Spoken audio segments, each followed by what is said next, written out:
Hello, welcome to Recapping with Delora and Ashley. Please follow us on Instagram, Facebook, and Twitter at Recapping Podcast.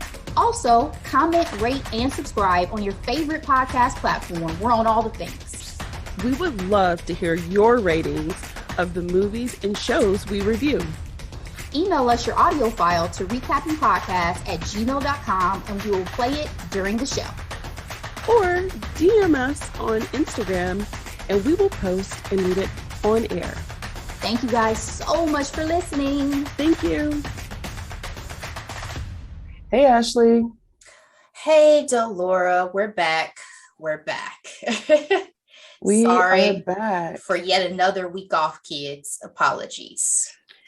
Well, outside is open and there's traveling. The summer is upon us. So we love our listeners, but we know y'all busy too. So.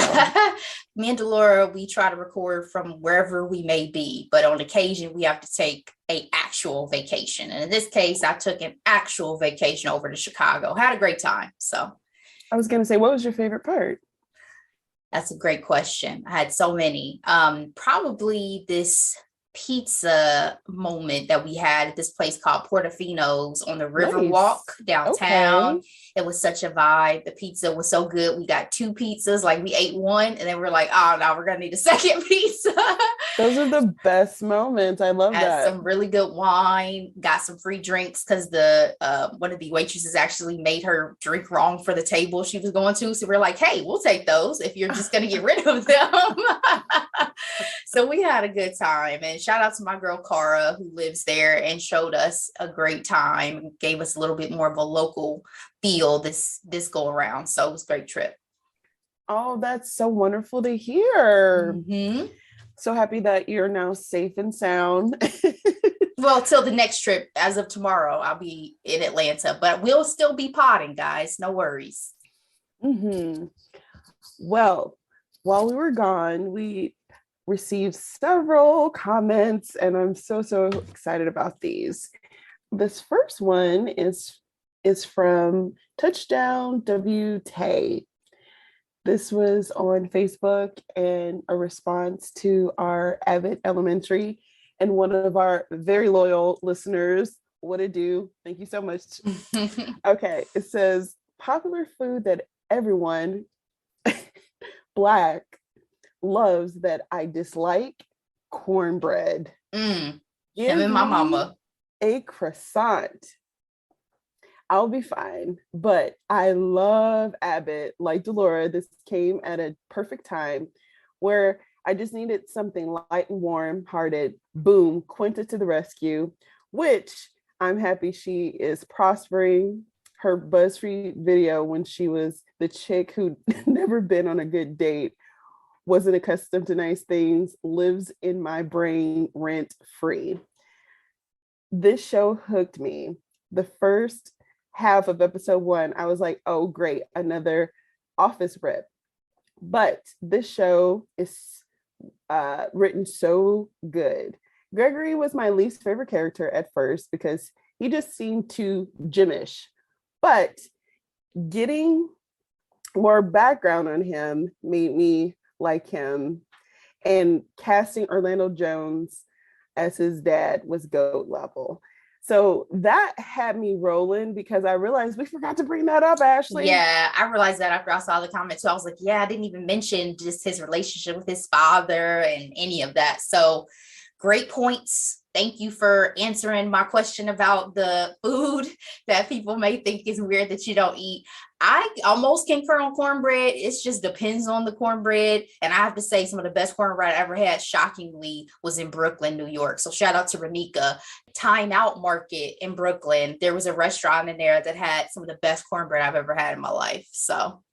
Oh, and so a couple more sentences on this, on his comments on our episode. He's like, I love all the characters. Zach Fox was so perfect. I feel like he should be the music teacher in season 3 after they used season 2 to get Janie and Greg's relationship more intimate to shake things. And then it says, I know y'all look at Ava as the Antichrist, but I died laughing every time she came on screen. And Kourtney was my favorite kid. Great recap. So when he said that we called Ava the Antichrist, I was done. I was completely done. I Yeah, didn't think we were that hard. Were we that hard? No, we just said she was trash at her job. And even Ava will tell you she's trash at her job. Shout out to Janelle James, by the way, who just got a new gig as a host of another ABC show. So congratulations, Yes. Janelle. You're doing your thing out here. Award season is going to be tough for Abbott Elementary. But that's the same way, remember I was saying about her boyfriend on the show. Like, he was terrible, but he was such great comic relief. He has to stay on the show. So same with Ava. Ava's trash, but what would the show be without Ava? So when you move, we move. Sorry, I'm tickling myself. All right, Ashley, you have a comment. Yes, this was one that came from YouTube. Again, guys, all of our episodes are also posted to YouTube. This was on our In Conversation with Jerika Duncan, journalist and CBS national correspondent. If you guys have not checked that out, please go back and watch or listen. We got a comment from Hosea 4_6. Good interview. Much success to you both and Jerika. Thank you so much, Hosea. We so appreciate it. Please keep listening and giving us feedback. We love it. We love it. Thank you so much. All right, Ashley, I'm just going to go ahead and get started. We're going to have to do a mental health check-in, okay? Because, you know, like that Donald Glover song, This Is America, it's been a lot of stuff going on. And I just want to know, how are you doing? I feel like I'm doing okay. I don't know if that's just me processing, because I have some other major things that are going on at the moment that are kind of, I don't want to say distracting me, but that are taking my immediate focus.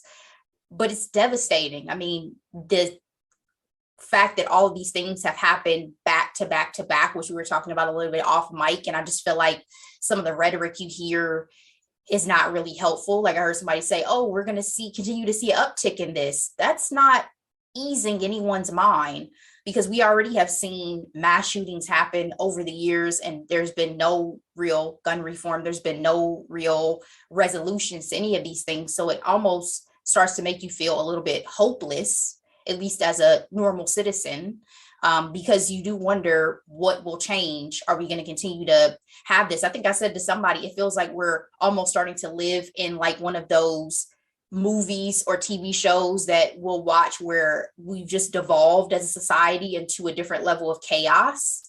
It's starting to feel a little bit more like that to me. And that's not a good thing. Again, I'm probably just a little numb right now. How are you feeling? I don't think I'm okay today. So with the shooting in Buffalo, New York, I saw it and I kept going, right? I was in a state of numbness. I don't think I spoke about it until like Wednesday, Thursday, to my girlfriend, Aaliyah. And it's just like, just leave us alone. Just leave us alone. These mostly elderly Black people were minding their business, going grocery shopping, and they're attacked in such a vicious way. It's just so heartbreaking. It's like, you don't want that for any of your loved ones, especially when they make it to those older years. You know what I mean? And just doing something as everyday as going grocery shopping, minding their own business. You don't expect anyone to go to the grocery store and not return home because there was a mass shooting. Yeah. And then with the shooting that happened in Texas yesterday, I'm really sad. Just because you're supposed to be able to go to school in peace. And today, I didn't even take Amara to school. She stayed at home with me while I worked. Because there's a code you need to get into the school, but the first thought that came to mind was, is that door bulletproof? Yeah. And I think this is my first time crying about it, but it's just, it's just very sad, and it really is impacting me more than, I mean, I don't know. It's just, not to say other events hasn't affected me, but it's just been a lot going on, and it's just really sad. So I just think it's important to acknowledge everyone who's lost a loved one, especially in these massacres. And we understand what's going on in the world, and we're here to talk about things that aren't as meaningful, but they mean something to us because we love pop culture. So there's value in what we love, because there's no such thing as guilty pleasure. But we just want you to know that we are very much aware of what's going on in the world. And we're just going to have some fun. So yeah, we are human beings who are living it just like you guys, but we try to keep it as entertaining as possible, to be that levity that you may need in your day or in your life to kind of push through, because Lord knows it has been a lot. And Laura, I think to your point about feeling a little bit more, I mean, you're at a point where you do have a young child. So obviously these things are of this caliber. You can put yourself more into the shoes of those family members. So definitely prayers to everyone who's been impacted by these tragedies. Absolutely. And I know everybody's saying prayers aren't enough these days, and I get that as well. Yes. But we are just giving ours. Absolutely. So speaking of America and capitalism, I'm taking this headline from Food and Wine. Walmart apologizes for Juneteenth ice cream after criticism. So while we were gone, someone posted on social media that the Good Value brand was pumping this celebration edition Juneteenth swirled red velvet and cheesecake flavor ice cream. And we're just like, are we really going to commercialize Juneteenth like this? Yes. Ashley. Corporations are, yes. I don't know why we would think this is off limits. Nothing else is off limits. You go to even Target during these moments and they have their small little section of merch that's supposed to be for these things. I mean, it didn't shock or surprise me whatsoever. The thing that I just found comical was that they thought that we were going to somehow buy into it. Like, oh, it's Juneteenth. Let me get the Juneteenth ice cream to take to the picnic. So I'm not going to lie. I got this right here from Target. I'm showing Ashley my podcast journal. And on the cover says, I am Black, intelligent, resilient, innovative, important, powerful, influential, unapologetic. Okay, I did get this from Target. But was it specific to the Black History Month section? Or did you get it on a random Target run? It was a random Target run. That's the difference. This is direct targeting and direct advertising and putting these images out here specifically for this holiday as if they actually care about us, the culture, anything, versus just selling some ice cream. And other products too. I saw wine labels. I saw a few things and I was like, okay. It's the decorations for me. Yeah, it's like, funny. It's comical. Plates, the napkins.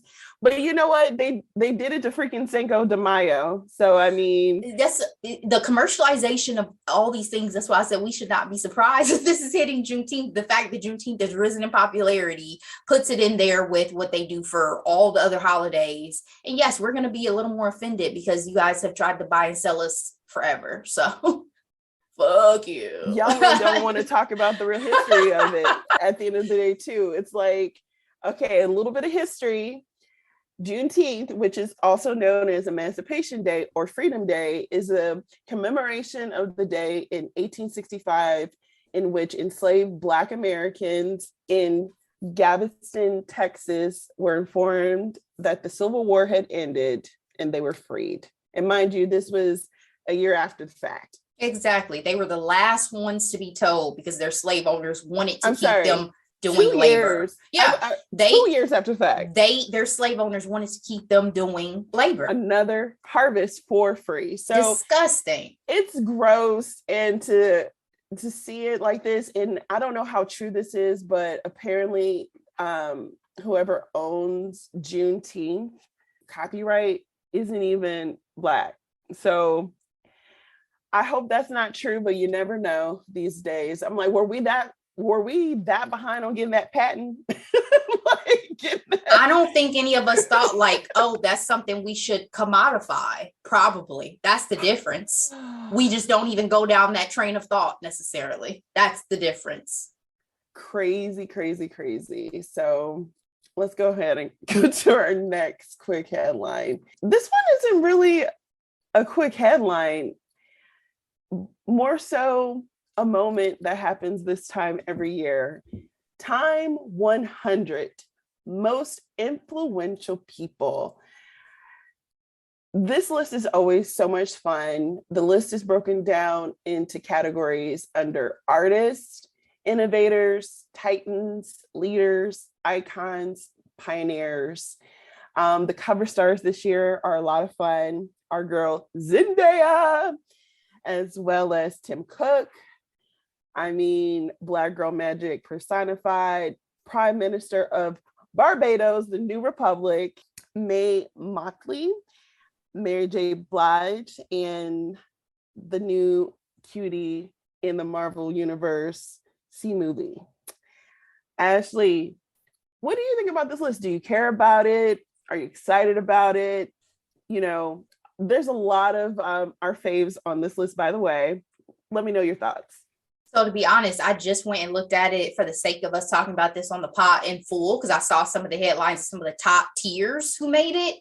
And I was pleasantly surprised by certain people like the Jasmine Sullivan, my girl, yes, the director of Squid Games, very exciting. But then I saw Vladimir Putin and I saw Ron DeSantis. And I said, hold the fuck up. Under leaders. Is this the norm? Like, we allow such controversial, I shouldn't even say controversial. There's no controversy about people who start wars. Do we allow this list to put people on it annually who are of this caliber? Like, if Hitler were alive, would he be on the Time 100 list? Girl. I mean, so in that case, no, I wasn't excited because I was like, what the entire fuck is this? Like, no, I was not excited. I was like, this disturbs me, actually. Disturbs me. This is in line with Time, though. Time always, they like to ruffle feathers, for sure. Okay, well, in that case, your list means nothing to me because feathers ruffled. If I were the folks who got on this list, I don't even know if I would still feel honored for the fact that my list is tied with these other people. That's just me though. Like, I love Issa, love again Jasmine, love Quinta, love a lot of the folks who made it, but nah, dog, it's a nah for me. Really? It's a no for me. So here's the deal. I'm not throwing the list away. I've always followed it, this Time 100, just because it's just always fascinating to see who they decide to highlight and who writes about them. Questlove under pioneers, under icons, you have Mary J. and Adele and John Baptiste, Keanu. I don't know if y'all really know how much I like really do enjoy Keanu. Like, he's very endearing for me. And aging like fine wine. Fine wine. Titans, that's where Tim Cook is leading, or the cover star for that. But we have Oprah and freaking Kris Jenner, which I thought was interesting. Written by Ryan Seacrest. Yes. And listen, as much as we talk trash about the Kardashians, no one can negate the brilliance of the machine. Absolutely. What's the saying?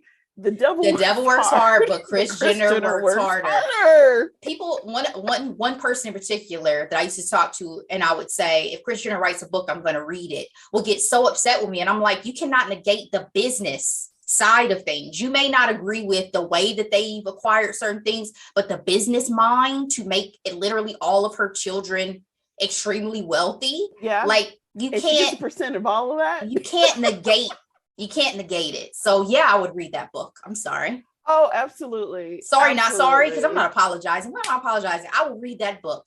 Period. Yeah. Yeah. That and Miss Tina Knowles Larson's book for sure. Because it's like, Yo, I need Serena Venus's mama to come out with a book. Does she have a book yet? yo, no, she barely I need her talks to write a book. publicly. That is innovators. Zendaya, my favorite director of Thor. What is his name? Is it Tika Witty? I always mess up his name. You know what? I just think about him for who he date, like the triangle that went on with him and Rita and Tessa. He started dating Rita before he was divorced, but that's so again thinking about him a little bit more for his love life than for the work stuff. But I loved his turn in our one Ryan Reynolds movie, Free Guy. Oh yeah, that was a fun character. Yeah. He was crazy, but it was fun. Ariana DeBose, which is super exciting, and Pete Davidson. So these are some of the pop culture people that, you know, pop culture podcasts that they're worth mentioning. Excited to see them be mentioned in this magazine. And I just really want to talk about just two more things about this list. So Time also has a YouTube channel where they highlight their cover stars. And I watched all the cover stars videos, but my favorite, and because we're just so proud of her, Zendaya, I wrote in my notes, I was like, she's not only starring and producing in HBO's one of the most highest rated shows ever, Euphoria. Check out that recap. She was in an Oscar nominated for Best Picture movie in Dune, which is a series, which is gonna be going on for a while. She was also in Spider-Man No Way Home, which was one of the biggest box office hits of 2021. Like, she is in her bag right Halle now. Berry also said that she is going to be bigger than she ever was. So to get kudos from someone of a Halle Berry at this stage, she's only 25, 26 years old. Major. Zendaya is that girl. Major. And to speak of Black Girl Magic, the Prime Minister of Barbados, when talking about the separation with the crown, i.e. Queen Elizabeth, she talked about how she's a representative of her people and not so much a politician, but she said that it's important for the young boys and girls of her country to see themselves in leadership. She's like, us separating and becoming a republic had nothing to do with hate, but had everything to do with self-love. And I was like, prophetic. Yes, absolutely. Queen. Absolutely. So, and for Black people to realize that we do belong in positions of power. Yes. White people are no more intelligent or capable than we are. And she's like, just for our leaders to just inherit it by blood. She's like, no, this is nothing to. And for me, that was a quick lesson in, you can't be emotional when you make these boss moves. You just got to be like, these are the facts. You can spin it positively or negatively, whichever you need for the motivation, but you got to do what you got to do at the end of the day. So very, very impressed. So let's go on to our next quick headline. All right, I'm looking at USA Today. Kim Kardashian, 74-year-old Mae Musk cover 2022 Sports Illustrated swimsuit issue. So while we were gone, this magazine popular covers were announced and revealed. So I think it's hilarious that they have to give Mae's age before announcing her name. That was a bit much, but Kim K, who is 41 years old, is on the cover, as well as our girl Sierra and newcomer, her name is Yami Nu, are the 4 cover stars. And they are killing it. Did you have any thoughts on this year's, cover stars? I mean, I think it's great that they're highlighting the diversity and beauty in women of all ages, shapes, sizes, ethnicities. Yeah. But I guess I'm not huge with Sports Illustrated just because I'm not the target audience, obviously. But the women all looked beautiful. Sierra in particular. Yes. Girl, all these kids later and you look like you ain't aged a day. Like, sis. Well, what I love about it, okay, so I'm a magazine junkie. Because I mean, come on, we grew up in the early 2000s where unfortunately paparazzi was king. People magazine was everything. Sports Illustrated was everything. And obviously, yes, I'm not the target audience, but when Beyonce was on the cover, major key. When Tyra Banks, and then Ashley Graham was on the cover, major key. And so what I love is, Sierra's 36, multiple children. Kim K, obviously multiple children, and then May, who is just stunning. I was actually quite disappointed when I found out that she was Elon Musk's mother. But I was just so impressed by everything. And Sierra was just talking about how this was always a bucket list item for her. And I was like, I love that this was able to happen for you because, she went through a lot of ebbs and, peaks in her career. And so what I don't like about in this particular article, they were like, Sierra married to Denver Broncos quarterback Russell Wilson. I'm like, she's Sierra. She stands on her own for sure. Yeah. So very cool. Thought it was fun to talk about. So let's go to our other quick headline. This is from Vogue. Every question you have about Bridgerton season 3 answered. Ashley, we have recapped Bridgerton season 2. Please check it out. It's quite popular. So you all need to... The gift that keeps on giving. Good old Bridgerton. You need to check that out. So here's the deal.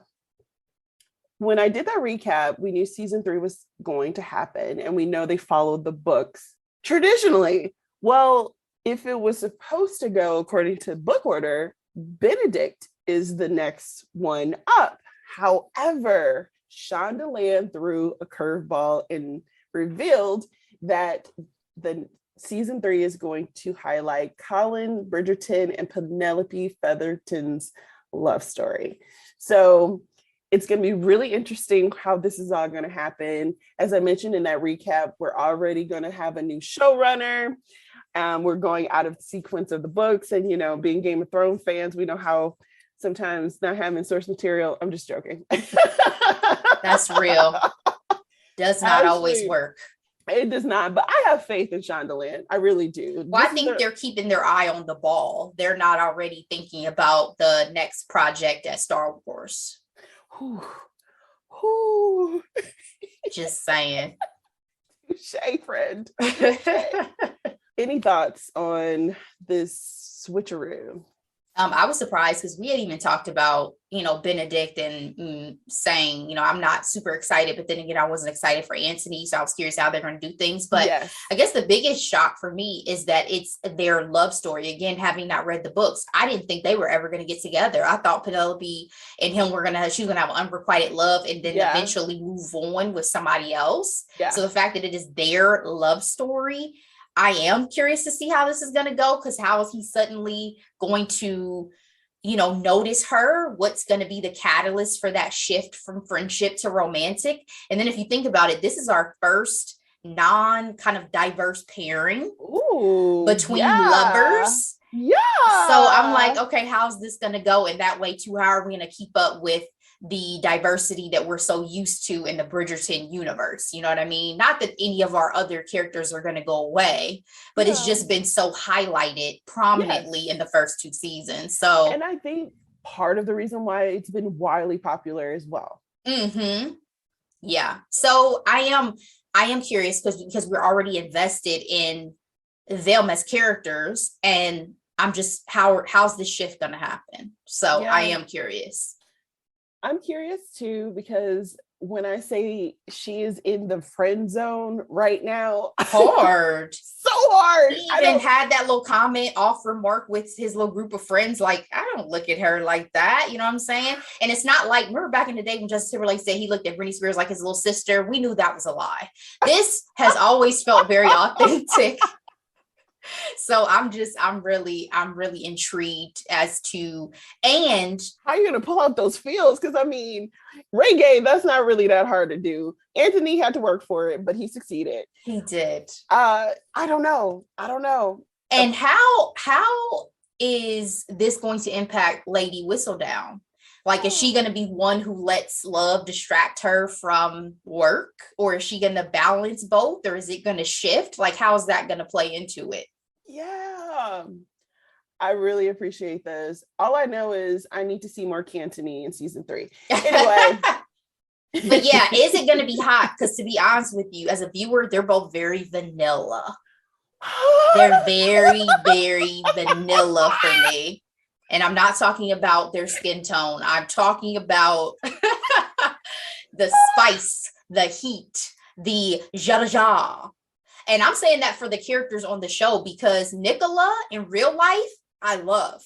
Gorgeous. She's the face of one of my favorite makeup artists, Pat McGrath. And she's the face of the line. Oh my gosh, gorgeous. Yeah. I mean, they intentionally make her this wallflower character. So that's what I'm saying. Like, they're both very meh. He needs to grow a beard or something. I don't know. We gonna see, because again, I was not feeling Anthony, and he glowed up for season 2. He sure did. But like we always say, beards save lives. Beards save lives. Our next quick headline. This is from Variety. Pete Davidson, Kate McKinnon, Addie Bryant, Cal Mooney expected to exit SNL. So this is a little bit of an older headline, but it says all the things we need to know. Their last show was the season finale of their 47th season. And yeah, this is a pretty large exodus when it comes to cast members. I think the last time this many cast members left at once is when Jason Sudeikis left. And every time something like this happens, everybody wonders, oh my goodness, what's going to happen next? You know, how is the show going to survive? And in this article, they also mentioned that NBC declined to make any producers available for comment, so they don't want to talk about it. Pete Davidson and Kate McKinnon I'm not surprised. I'm not surprised about Addie either, because we've seen them in projects outside SNL, frankly. Kyle, I have not seen him so much. Addie has that show on Hulu. Kate has been in so many movies. He's freaking Carol Baskin in the Peacock Tiger King reenactment show. And then, of course, Pete Davidson is dating a billionaire. The most famous woman in the world. Yeah. Are you surprised by any of these exits? And what do you think is going to happen to SNL? I don't know. I'm not an SNL super fan by any means. I catch things here and there, snippets when, based on who the artist is or who the host is and things like that. I guess the nostalgia of SNL still lives in the past for me, when there was the comics of an era that probably I kind of idolized a little bit more than today's comics. Like so even beyond that, like Bill Murray, like a lot of our epic comedians that we Eddie Murphy exactly grew up with. Though that's still like, I've never felt like SNL has even gotten back to necessarily that era, and that's probably just my age. But I am curious, does this spell the end of the relevance, just because some of these comics have been helping to keep the show relevant, i.e. Pete Davidson, right? I'm not sure, because there's so much competition, and as competition grows, you just never know if these long-standing staples are going to be able to continue to go on the way that they have. Yeah, Pete Davidson wasn't doing that much heavy lifting on SNL. David and I kind of still watch, especially if there's a host that we're excited about, like with Simu Well, I say relevance because in pop culture, for anybody who does not watch SNL on a regular basis, he was a big draw to push back to the fact that, hey, SNL's still around, things are still going on. For you and David, you guys watch it regularly. So, well, yeah, and we love weekend updates. Michael Che is actually very adamant about, okay, my time here is the writing is on the wall. But he was not a part of this particular grouping for this exit. It should be interesting. Kate McKinnon, I remember the transition when she was just a background player to being one of the most pivotal people on that freaking show. I mean, the things that she did with Hillary Clinton and, oh Lord, Senator Elizabeth Warren, freaking Mayor Giuliani, you know what I mean? Like, she was so versatile. And so at the end of the day, people always move on. Yeah. Kristen Wiig. No, I'm just saying in terms of just for the dialogue, for the conversation's sake, like Kristen Wiig, Maya Rudolph, all of those folks, everyone always moves on. Like besides Kenan, can always come back too. Yeah, and besides Kenan, that's usually expected because your career trajectory keeps moving forward. Yeah, and with Kenan, it should be interesting because I know his show has been canceled. So who knows if he's going to be making that jump anytime soon. And he's getting a divorce, unfortunately. So, and isn't he the longest running cast member now ever? Yeah. So, and he got that title like several seasons ago. So. And you know what? He may be gunning for, eventually moving to some of the more behind the scenes leadership type since he's been on the show for so long. You just never know. You never know. All right, Ashley, let's go ahead and get into our hot topic this week. I never thought the day would come, but a Kardashian is in our hot topic. It's happened before. It's happened before. I know, but like really, she's the only one who consistently has been talked about. Her and Kim. Yeah. Kourtney and Kim are the two mainstays. Yeah, that's true. Because Khloe be making. Well, Khloe just upset me again when she released, I guess, a statement saying, I'm sad that this is the perception of Tristan. He has so many good qualities. It's upsetting that our personal stuff has overshadowed it. Like, stop it.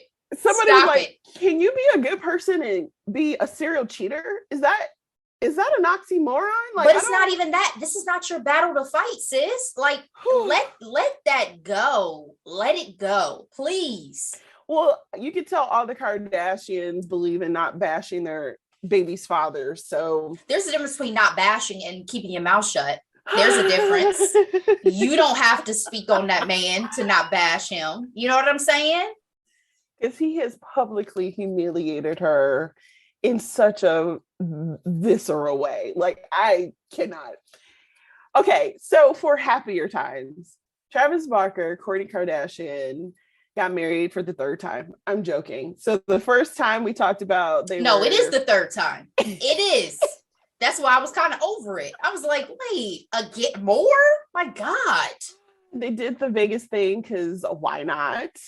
And then in California, you have to get married in the States if you're getting married like abroad or whatever. And so that's exactly what they did. They got married in a very Italian Dolce and Gabbana kind of way. They got married in a lavish ceremony at Villa Olivetta, a house on the estate of Domenico Dolce and Stefano Gabbana. This is according to British Vogue. I'm looking at the Insider.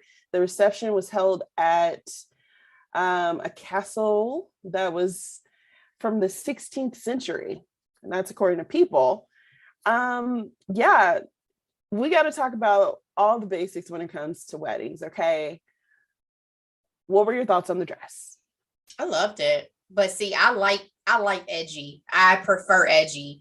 And Kourtney brought it for me, wearing basically lingerie. She wore lingerie, Ashley. With that veil that matched Travis's tattoo. Like, I was 1,000% for it. I loved it. So here's the deal. It was a very D&G when it comes to the fashion, about the whole family, actually. And there were all types of misses for me. Okay, so to the wedding dress.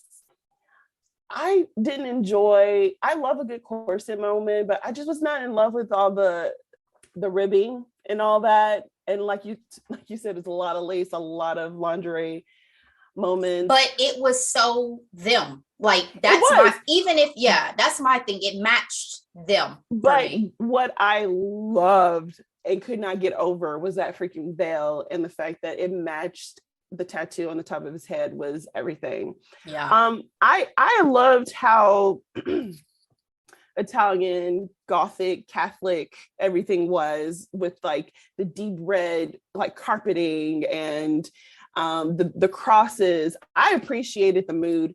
My only question was, for the couple, yes, it is them, but for the rest of the family, was this just like cosplay? Like, I don't know, like it just felt a little inauthentic to me in that regard. So are they Catholic? Because I don't think they are. So that is an excellent point as to, could it be seen as semi-sacrilegious to theme out something that for some people has a very deeper meaning in terms of religion? I think Travis might be, maybe. Okay. If he is, that lends some authenticity to it versus, yes, you guys playing dress up, basically. But out of all the sisters, let's talk about our favorite looks. For me, it was Chloe. Chloe actually came 1000%. But why did I feel like Kim and Chloe were dressed so differently than Kylie and Kendall? Because they were more floral. They were very floral, but I mean, everything was D&G, so I'm sure it was a variation of the collection. Because even with Travis' daughters and Penelope, they had floral moments too. Yeah, I don't know. With maybe Kim, because I didn't watch it, I was like, were they not standing up there with her? You know what I mean? Because it just it clashed to me if they were all up there at the altar versus if they had different roles, or you know what I mean? Like that was when it clashed for me. Like when I saw them all together, I was like, I don't like this. Well, I'm glad that you say that, because when their looks came together, it just looked all over the place. And even Kourtney's black look with the blue liner, I was like, I'm not in love with this. And it was like the Virgin Mary in the middle. It was a recycled Kim dress, apparently. Yo, yes. Yes. But Chris looked good. The other thing that was interesting about this wedding was, where were all the men? There was no Corey or obviously Tristan, even though he was invited, surprisingly. Did Pete make it? He didn't make it because he of was doing his SNL final show. Yes. Because I had saw something about how Kim Kardashian kept Pete close, but I'm assuming that was just with the nail thing or something they were alluding to. The nail. Yes. Yeah, not him actually being present. Okay. Yeah. I mean, they looked like they had a great time. Kendall finally, was out with her NBA boo. Devin, he looked good. So cute. Mm-hmm. So cute. Yeah, he's a cutie. I loved the getaway to Italy, because that's on my list. Mine too. Can we go together and get some cannolis and pasta? Yeah, one of my favorite restaurants that I got to eat at in Chicago gave me a taste of some authentic Italian. Literally, they were speaking Italian. Yeah. Our waiter had such a thick accent. I said, oh, this food is about to be good. Okay. That's one of my favorites. I love Italian food. It's my absolute favorite. We went to Boston, David and I, and we went to their world famous cannoli place. I obviously forgot the name just now, but there are a few times David and I have had like foodgasms, and that was one of them. A person at work was like, yeah, go to this place when you're in Boston. We went there and we were just like, whoa. And it's so funny because they have pictures of like celebrities, and I think Bill Clinton was on the wall, so they're world famous. Leave the gun, take the cannoli. Godfather. All right, so they had the great and Andrea Bocelli perform Elvis Presley for their first dance, which looked kind of awkward because somebody was like, why is he singing in front of them? Like, Usually the singer is in the background and the couple. What was the song? I Can't Help Falling in Love. It's an Elvis Presley famous. Yes, I love the rendition of Crazy Rich Asians, though. That's why I asked, because I figured that was the song. And apparently during the reception, they played All the Small Things and the crowd went wild. All right, Ashley, my final question for you is, were you surprised by how much of their wedding was available on social media?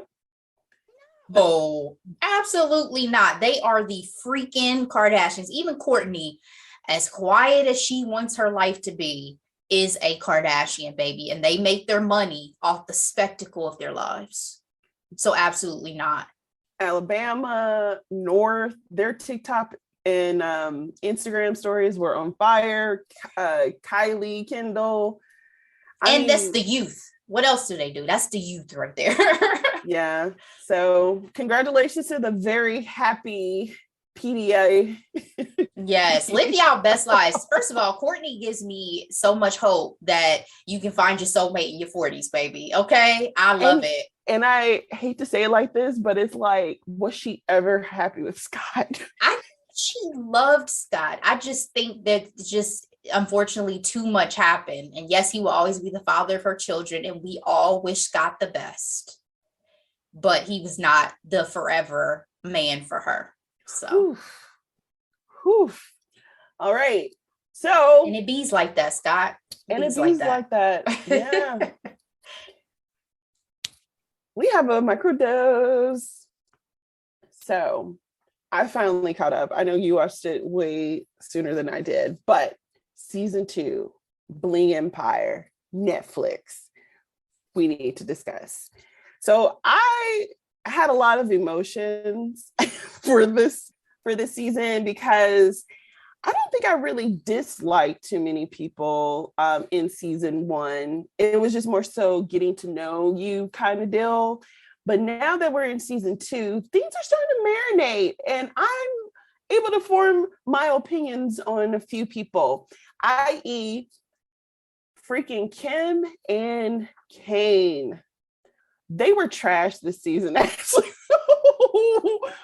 I mean, where to begin?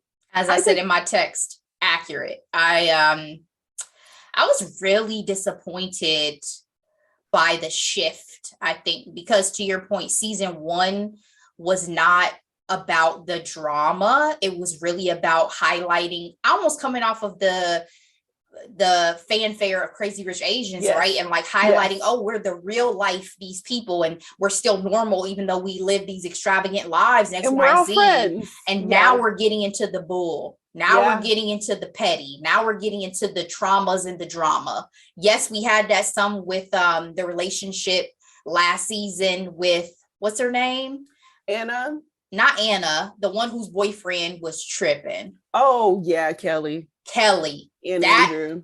That was the one thing that rocked me in season 1 was Kelly and Andrew. But season 2 was, there was a lot of trash going on.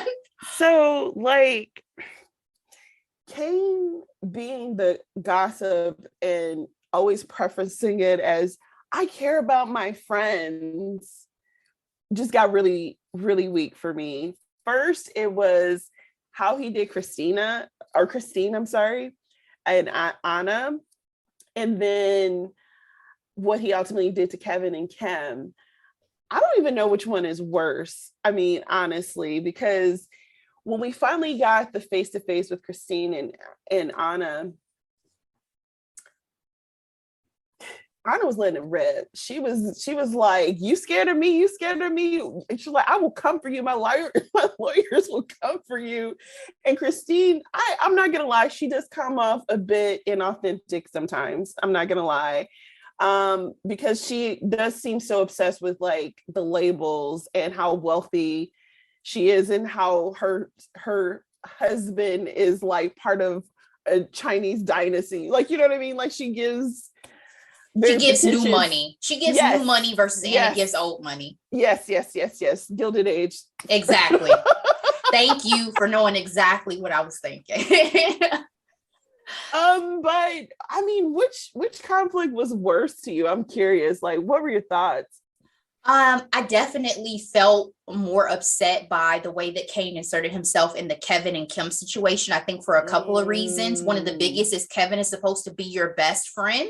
So if Kevin is your best friend, you definitely have the conversation with him before you go gossiping behind his back to Kim, because even as a viewer, I saw that Kevin was really being intentional in the way that he was treating Kim. And to his point, that was before. So how can y'all try to judge me for something that happened previously before I set out my intentions towards Kim? And Kim's bringing her own baggage from her previous relationship and issues. So it just really muddied the water so much for me. And so it caused me as a viewer just to feel very frustrated. And then once Kane was basically confronted with this, he played victim. That pissed me off more than anything. Well, you know, Kane also showed his real colors interacting with Dorothy, the newcomer. And when at first I was like, is she being rude? Because I knew her a little bit because she was on The Rich Kids of Beverly Hills, which was an reality show. That's how we know Morgan Stewart and EJ Johnson. And I knew they were kind of like the mean rich girls. So to me, I was like, well, is she just being mean to Kane? But then I was like, no, Dorothy was never mean. Yeah, Dorothy was never mean to me. So was it just Morgan? Morgan was, yes, Morgan was more the mean, like quips, having the insults. And, you know, she knows she's very quick with her mouth. Yeah. Which, you know, sometimes you'd be like, whoa, hold on. I have to choke you out. But anyway, it was never Dorothy for me in that scenario. So Dorothy coming on this show, I was kind of like, oh, Dorothy seemed like she's almost like kind of acting Queen Bee-ish for a minute. So I was like, wait a second, has Dorothy changed? Did fame get to her head? And then I got to see that more as the season was going on. I was like, oh no, it's definitely Kane. Because it's 1,000% Kane. Even the interaction at, like, I don't know that what lunch Kane has, with Jamie. I don't know what Kane has gone through, but I can tell he doesn't do well with confrontation. Oh, and that's gosh. Something that he's going to need to work on. Yeah, that's something and then he doesn't want to talk about it all of a sudden. Like, we need to move past this. I'm not dwelling on this. I don't have time for this. Like, you need to see about that, because that's something within, that's a trigger within you that you need to work on, clearly. Well, when she told the story about he's Anna Delvey. Like, oh my I don't have time for this. I don't have time for this. But when Dorothy gave the story about being at the gym and he was wanting to talk to her, she didn't want anything to do with him. And then he makes the complaint that he was being harassed by her. I was like, oh, you got to be kidding But me. Even the thing with him trying to one up her friend on social media and all this stuff, I was like, Kane, what is really going on with you? But he's obviously insecure. So that's the thing with the facials. What he was getting done to his face really freaked me out. I could barely even watch that scene. Girl. Like putting that thing up his nose. But again, I just think there's other things that have gone on with Kane that we don't get privy to on the show. We don't. Yeah. And I think it might have something to do with his culture and maybe how he might his identify. Family, it seems like possibly. And he also was a chubby kid too. So, I feel like there's a level of probably anxiety there. Another part about this season, we got a little bit more insight on Kevin and how he is currently in AA. I thought this was, I really appreciated this storyline. I appreciated his vulnerability with like literally the world. And I was team Kevin hard this season. I was team Kevin. And I was so heartbroken because again, he's giving more of himself and wanting more out of his relationship with Kim, and she asked him for a freaking lie detector test. I could not. And then played him and like had him do all of that, and then I still don't trust you. You know what, Kevin? You need to move forward. You need to move on. She's not the one. And obviously his anger outbursts were not okay, but when he said, what else do you want from me? You want me to cry?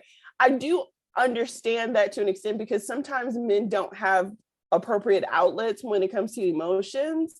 But Kim was trash for that.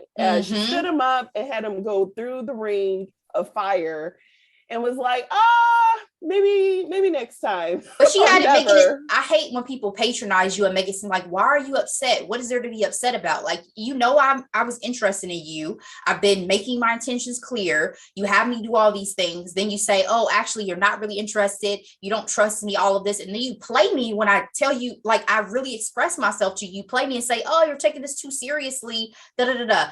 Kim, by the end of the season, it's a no for me. It's a no. It's a no. I'm not saying you should like be written off the show because everybody needs their shine, but Yeah. I was not a fan, Kim. Not at all. Not at all. Oh, the last thing I was about to mention about Kane, the last insertion, the friendship situation with the one chick who her and her husband were not on this season. I can't think of her name. That's where I was gonna go. Girl, that is none of your business. Sheree and Jesse. It came out that there was some overlapping in relationships when it comes to this couple, and they were very much involved in the show. But once this particular bit of news came out, they were MIA, and apparently they have unfollowed everyone from the cast. And so for those who don't know and don't mind a spoiler, Jesse was married with children. He met Sheree, who was in a relationship with someone else, and they got together and now they have children. And the big deal about them was last season, she proposed to him because he kept dragging his feet. But now it makes sense because they kept saying on the show, oh, the feng shui has to be right for him to propose, and it had been years and she had 2 children.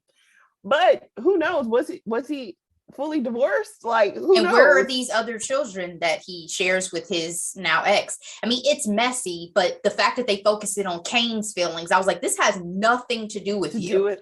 And then he was like, I'm so hurt. We're supposed to be friends, but you're talking about her behind her back, literally in front of her. It took Paula Abdul to stop the conversation. Paula looked great. Paula looked awesome. Did.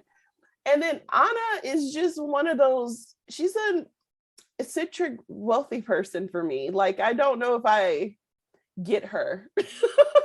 I think I don't always understand what she's saying. That's one thing. I almost needed to turn on my subtitles this season because half of the stuff she said, I was like, I'm not catching it. I'm not getting it.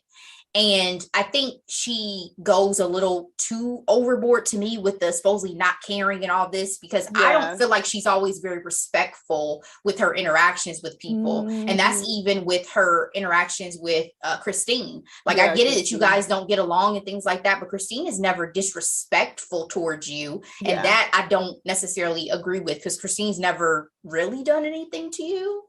Okay. So I'm not always a fan of her interactions with people. I can't believe Kevin was out here busting up all her crystal, though. That's besides the point. And she was just like, oh, don't worry about it. I was like, that's when you rich. I would have been devastated. 2 more things. Have you ever had your vagina get a sunbath? Whoa. That was not where I thought this conversation was going. To answer the question, I was going for the shock value, but Kelly is out here getting to know herself both inside and out, and that includes putting her lady parts to the side to get re-energized. The first person I heard talk about that was Shailene Woodley, so it's not a shocker. But I think I was heard that. Yeah, Shailene Woodley used to talk about that. But one thing that I was shocked by is that was that lady's job. I was like, how much do you get paid? She's in LA. It's a thing. I'm pretty sure. It's crazy. Good for you, ma'am. And finally, and she was cute too. I liked her style. How did this season end? And when are we getting more episodes? So confused as to why they brought Andrew back for the finale and why he was at Anna's house. Yes, clearly Kelly has moved on. We as an audience have moved on. Nobody wants to see you guys together. Nobody's rooting for this couple. So I'm not sure why. Maybe just eye candy, but I don't need it.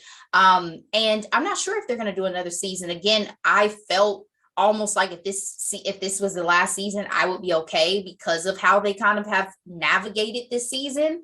I didn't love it. I felt some type of way about the level of drama that suddenly got inserted. I wondered how much was real, how much is fake. And then, Kane is now on the freaking Oppenheim group website as a realtor. So I'm like, is he about to show up on Selling Sunset? Yes, girl. Kane is on Oppenheim Group realtor website listed as an agent. Well, you know, he's the face of Fenty Beauty in South Asian markets, I believe. It did not. Yeah, he's met Rihanna and everything. So yeah, I'm curious as to what the future may hold for this series. I think some of the folks on there will want to keep it going for the sake of continuing to propel their own platforms and brands and all of that. But personally, from an audience standpoint, I'm not excited for a season 3. Oh, whoa. Yeah. There's rumors of a spinoff, Dorothy in New York. So Bling Empire, New York. So she'll be the lead of that, which makes sense because again, she came in, which was great to see her. Yeah, she belongs in this cast for sure. You know, but you know, it's not surprising if she were to anchor a show. So we will see. We didn't even talk about this, but you know, with all the things going on in Netflix, who knows what the future holds? And I cannot believe I forgot to say this. 1, the Mexican pizza is back at Taco Bell. And then this is the real thing. 2, congratulations, Rihanna. She gave birth to a baby boy. We have no name, no pictures. Apparently she gave birth to the baby in the States, but they're planning on raising him in Barbados. That's the latest. As she has said multiple times. I appreciate that because that dropped when I was on vacation. I was like, oh, Rihanna had her baby. And then I just never looked at anything else. So I realized she had a baby boy. I'm curious what this name is going to look like. Yes. The baby boy is going to be beautiful either way. Oh, no doubt. No doubt. But yes, very much congratulations, Riri. All right. What are we recapping next week?